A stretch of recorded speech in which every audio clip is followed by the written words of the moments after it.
All, ఎలా ఉన్నారు అందరూ?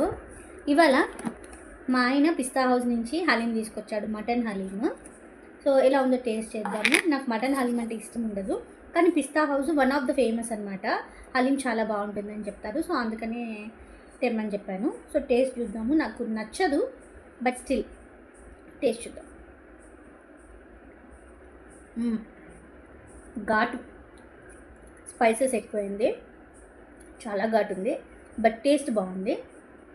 అంటే మటన్ ఇష్టపడే వాళ్ళు, మటన్ హలీం ఎక్కువగా ఇష్టపడే వాళ్ళు మంచిగా తింటారు. నాకు నచ్చదు కాబట్టి నేను అంత ఇష్టంగా తినలేకపోతున్నాను, but okay.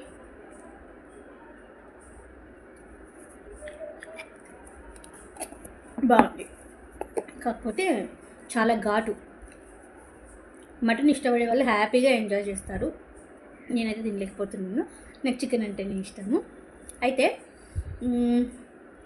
One day CM లాగా ఇవాళ వన్ డే లక్షాధికారిని నేనే కాదు, మా బ్యాంక్లో ఉన్న ఎంప్లాయీస్ అందరూ కూడా లక్షాధికారులే ఇవ్వాలి. ఎందుకంటే మా అందరికీ వాళ్ళ బోనస్ పడిందనమాట. సో బోనస్ వచ్చింది, హ్యాపీ, లక్షాధికారి అయిపోయాను. సో మళ్ళీ అన్ని కమిట్మెంట్స్ ఉంటాయి కాబట్టి, సో ఆ కమిట్మెంట్స్ ఫిల్ చేసుకోవాలి కాబట్టి, సో మళ్ళీ ఎక్కడికి వెళ్ళే డబ్బులు అక్కడికి వెళ్ళిపోతాయి. సో ఇవాళ మాత్రం మేమందరం లక్షాధికారులమే. అయితే ప్రతీ నెల ఇలా వస్తే ఎంత బాగుంటుంది కదా. బోనస్ కాదు, శాలరీ. సో ఆ దేవుణ్ణి కోరుకుంటున్నా, నా జీతం 1,00,000 రూపాయలు రావాలి నాకు అనేసి. నా అకౌంట్లో ప్రతీ నెల పడాలి 1,00,000 రూపాయలు శాలరీ. బోనస్ 1 ఇయర్కి ఒకసారి పడుతుంది కాబట్టి శాలరీ ప్రతి నెల 1,00,000 రూపాయలు పడితే బాగుంటుంది అని కోరుకుంటున్నా నేను. సో ఇది ఎప్పటికీ ఫుల్ఫిల్ అవుతుందో. 30,000 బోనస్ వచ్చినప్పుడు అబ్బా 50,000 వస్తే బాగుండేది. 70,000 వచ్చినప్పుడు అబ్బా 1 lakh వస్తే బాగుండు. 1 lakh వచ్చినప్పుడు 1.5 వస్తే బాగుండేది అని అనుకున్నాను. అయితే మీరు కూడా అలాగే అనుకుంటారా?